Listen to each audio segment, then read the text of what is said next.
What's up, everybody? You're watching Hey Guy with Mike here, and today, you'll see behind me here in a minute, we're going into a cave. They're all dressed up for Halloween here, but this is the old Spanish treasure cave between Gravette and Sulphur Springs, Arkansas. So we are gonna go check this out. Stay tuned. All right, this is the entrance to the old Spanish treasure cave. Look at this and realize that this will be the entrance, and we do take a slight curve up the hill and then we curve back around to the council room. We will actually take from the council room, go down one hallway and make a U-turn to come back.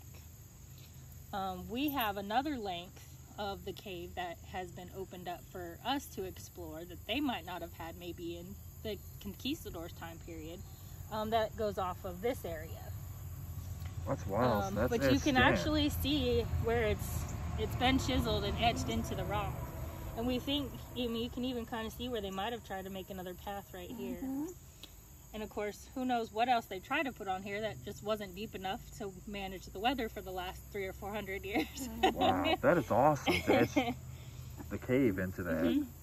Wow. Yeah, and you'll see once we get in there, it's a pretty decent description of the area. Somewhere, I don't even know where, because he didn't ever tell me about that one yet.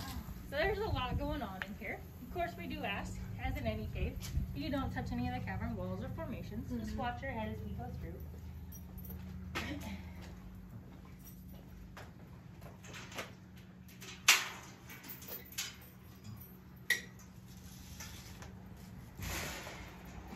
Lights on. Alright, come on in. Just watch your head, guys. It gets a little low.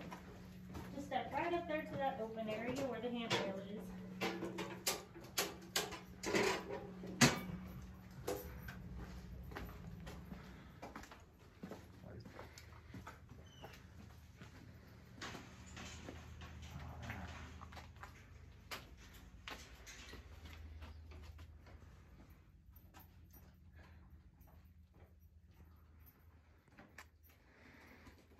Is there any stories of Jesse James possibly being in here? Not on this one, no. Not that we know of. We have some ghosts and legend stories for sure.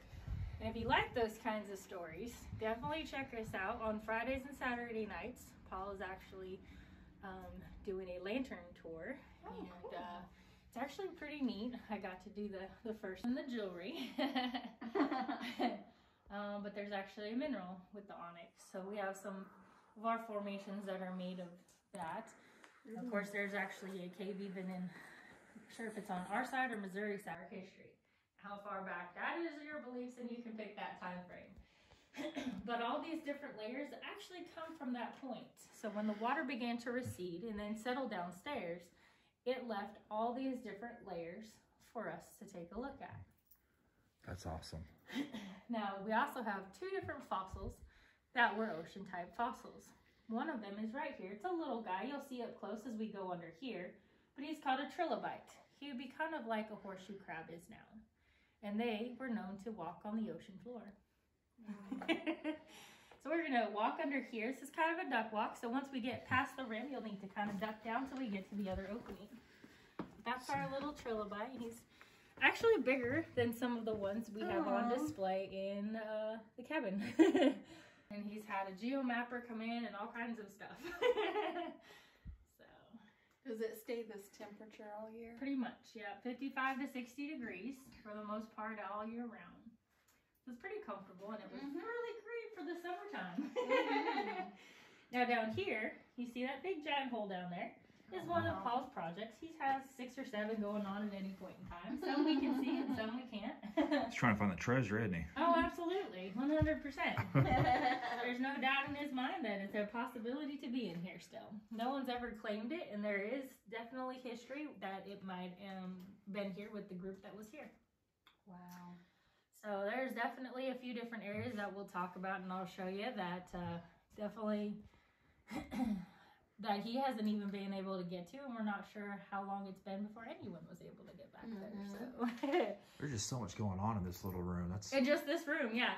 That hole awesome. There, he's hoping will eventually open up to downstairs. So down there on that stream or the spring area, he can fit a little small one-man blow-up raft and kind of cruise around on the water. Oh wow! So oh yeah. There's definitely a ceiling space down there for the most of the time, unless we get monsoon type rains. Then it'll fill up too much. But he's got room to move around now. Yeah, there's a lot going on in this little place. This is a lot bigger than what I anticipated. Oh, really? Yeah, we've passed by this many, many times and just never stopped. Watch your head right here.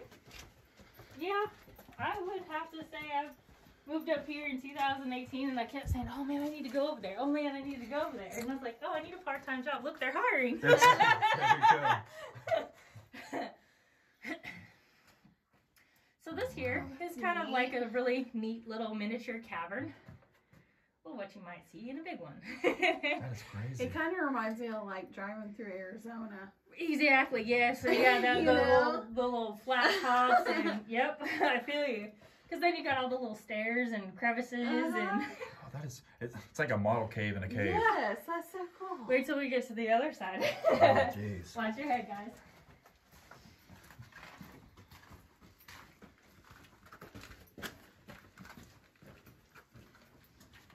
Now this area's got some really pretty little areas up here that are kind of dry right now. Will fill up during the springtime, so it kind of looks like a little island. Oh, wow. But the water flows through here and feeds this area for us. That's just wild how it creates all that. Mm-hmm. Just water and rock. Yeah, well, the minerals too. They're coming from upstairs in the rock itself and things like that. But it's amazing that there's so much mineral still in this cave system that it's continuing to grow on here and even there. That's a formation that, at least for the last 25 years while Paul's owned it, is allowed to grow. Oh, wow. The rest of it kind of looks like a sea plant almost. It's got a fern-like top to its head. I find it pretty cool that the Native Americans in the area will actually use the pieces and pull them apart for beads. Oh, wow. Yep. So it's kind of fun. Once was thought to be extinct, a diver actually several years ago, Paul found out, found them out in the ocean again. So somewhere along the way, they managed to still survive. That's wild. Because these guys would have been ocean oriented, and the ocean hasn't been up here well before the 1500s. So, I mean, it's definitely been thousands for that water to be in this area. Wow. Yep. Peanut butter, nice and creamy and sticky. And it kind of looks like it. But as you can see, it kind of curves up into the hill there. Paul decided to dig it out and see where it would lead. Well, when we get to the end of the tour today, we'll see the other end of it. It actually goes the length of most of this wall that we just walked down right here. And opens up. So we crawl in and kind of scoot up and then walk right out. Awesome. The other part that I like on the other side is really sparkly. Oh. Pretty pretty.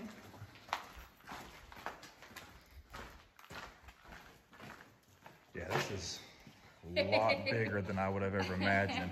Now here we have the council room, but over there we have our jellyfish wall and our sea castle.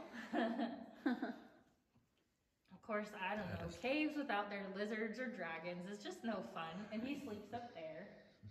Oh. Nice. Right? I mean, that's pretty cool. That's awesome. Sulphur Springs Cave Company. Now, he may have known about the cave before that, maybe even known the gentleman from Madrid, Spain. We're not really sure. Not really sure why he came in here, but he did. And in 1908, he claimed he found 3 gold coins and a bracelet, which no one's ever seen. So we don't know really what he found, but it was enough for him to decide he was going to do some treasure hunting and call it a mining operation, which allowed him a bit more leeway because it was being mined. But we're gonna actually check out some of those mining operations down that hallway. We're gonna take a look. And these 2 hallways over here, we're gonna actually walk down. So come on down the stairs. Watch your set. They're drier right now, but they can get kind of wet, so just be careful.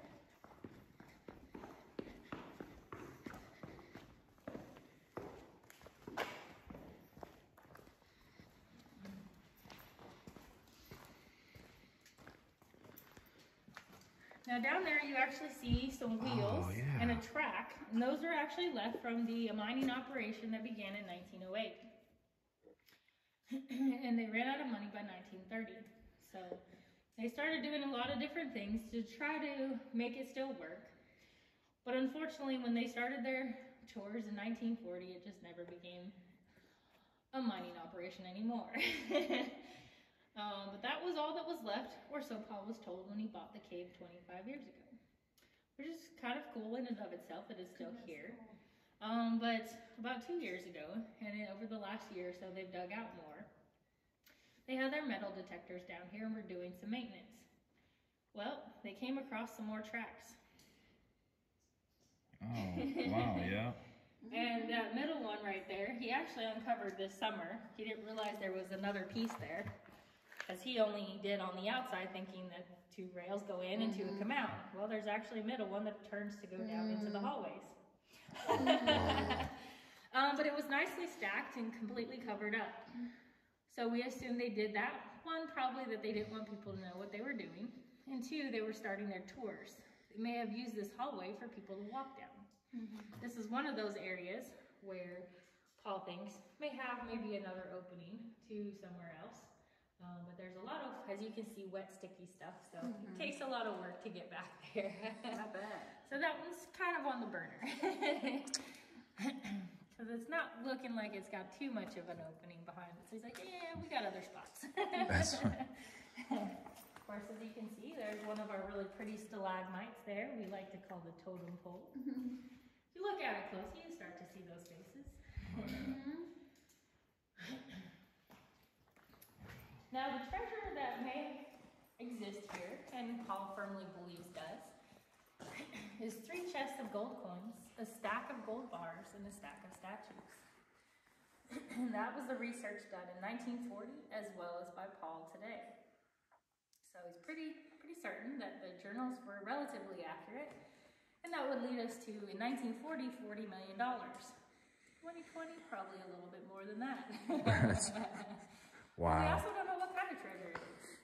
They were known to come through South America and hit up with the Aztec and all kinds of things. So you could not just see Spanish or English. We could actually see Aztec gold in there. Wow. Pretty cool. That would be We don't know. such an awesome find. It would, and historically, that would be awesome, you know? So up here, you see that big stalagmite? If you look back into the ceiling, you see that big hole. That's actually our natural chimney. It leads all the way outside. Wow. And that black stuff on it is still soot. Wow. From maybe as far back as the Spanish, we don't know. You can't really, test it. There's no age on that one. Yeah. And the wood that he's found so far has too much damage to really test. To see how far back it would go. Wow. Well, yeah. And it's actually open enough that they've covered it so that no one can fall or animals could fall in it. So, yeah. That's so cool. Back area and work its way down to the bottom floor again. Now, Paul has seen enough rain. It will come down this hallway here. But those rains are usually at the early springtime. So most of the time we're either closed down or we're not too busy. So most people are usually good we can go around the other way. Nice. But it's a couple of small rooms back there. But the wall itself, past that little rock area, kind of just drops over. Oh, wow. So it's one of those that you really don't go back to. But it's a pretty cool little story that goes with it. Back in about 2012, 7-8 years ago, we had a good sized drought through here. So the water levels were very low to minimal in the downstairs as well as the few spots that it can be upstairs. So Paul took that opportunity to get back there a little further. So he knew of some of the little rooms over here to the side, just small little openings. And he started getting back there because there was no real dripping, so he could get back there a little better. Looking around on the wall, found some symbols on the wall. There looked like an upside down U or candy cane kind of look, an eye, and some squiggly lines. Paul's interpretation of that was turn around and look under the water. Well, on a wet season, the wall actually has water running down it.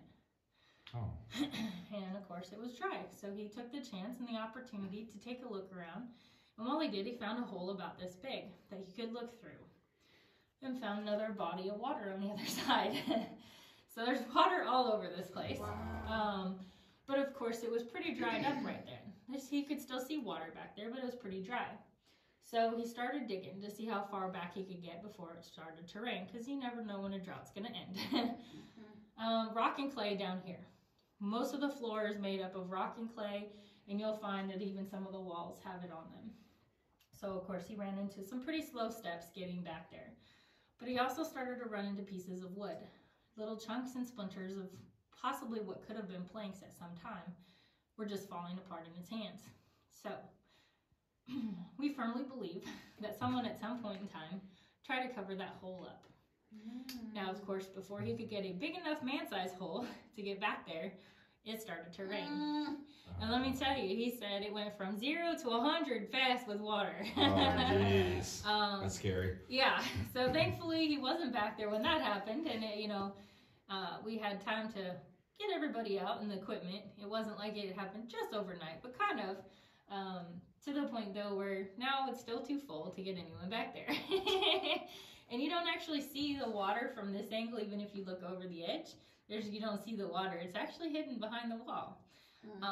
Only when it's full enough to flow down do you actually see the water. But last year we had the Discovery Channel come out, and their Unafraid and Unexplained was following the story of Ponce de Leon's Fountain of Youth. Well, he was a Spanish conquistador. They're not sure of his exact path, but they feel he may have come through these areas. So they called Paul up and asked if we would be a part of their episode. So they get to go back there and film some of that for us. So we get to show that off in a few areas down below, because they said to get them dirty, and that is what Paul did. They came out covered. But that was one of those really fun little spots that we get to at least show those things off on film. And we actually have that episode on our website for people to watch. I want to check that out. It's actually a really fun watch. If you guys like that kind of show stuff anyways, it's really fun. I've kind of been squared off, so at some point somebody decided it was worth digging out. Now Paul's been back there a bit. Once you stop crawling, you do get to walk in different areas, but he hasn't come to an end of it yet. So this is one of those tunnels where he's not really sure where it stops. Wow. He said eventually when he gets time, because he's figuring maybe a day or two, possibly, unless it just abruptly ends, to the point, where he hasn't been. But so far, no end in sight. Wow, that's awesome. So someone did start to dig it out, but there's other areas where they did not need to even dig, he figures. There's things that he's found back in those areas, ladders, stuff like that are probably still back there. He went up enough above us. We're 120 feet under it now. Wow. Current projects. So you can see there's all of his handiwork. Behind this wall, we hope to find a room 3 times bigger than the council room. Wow. And the reason for that is Paul was told by a geomapper person that came in and helped him do a lot of this area, that if you measure the distance between each of these joints, these seam areas, you get a size. Well, there's one here, and one where we came down this hallway, and one right around the corner. And that measurement came out to about 3 times bigger. Wow. So as you can imagine, that'd be pretty cool, because we don't know if anybody has ever seen that room before. How cool is that? Right? That is, yeah.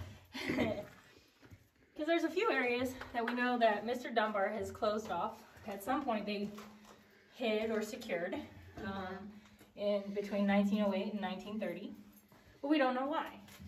So we don't know if that was an open area to them, or if somehow they closed it off somewhere along the way. Because Paul hasn't found that room yet on his own travels. And you can kind of hear how my voice kind of amplifies a little bit through this hallway. And that comes from this wall. There is a gap right here that allows for your sound to bounce in and out. And actually amplify it just a little bit more. Paul's really good, that deep voice, and he actually starts humming right around that area, and it will actually kind of like get vibrations going. It's pretty cool. Jeez. I'm not that good. That's My voice doesn't go quite that low, but you still kind of hear it, which is pretty cool. Of course, I always try to get somebody to do it. Of course, as we turn the corner, you're going to see a stalagmite and a stalactite that have come together. And of course, it's really close and up front, so it's kind of cool. Now, those are called columns, if you didn't already know. Okay, column. And of course, it's got even the onyx on it. And you can see back here how it's white. And that is that mineral there that has built up on that side. Wow, that's wild. And even on the walls, it's not ocean coral, but it's called cave coral. So it's not living the same way the ocean is, but it still looks like coral. And of course, at one point, we might have had some real coral down here. That's crazy.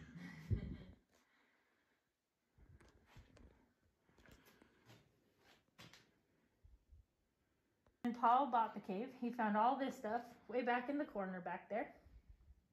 There's still, he said, more back there, but he brought a few for show and tell. He figured they were probably empty. Not so much. They still have survival biscuits in them. They actually look like little packages of white graham crackers. And we'll show you some when we get back to the cabin. Wow. So watch your step, guys.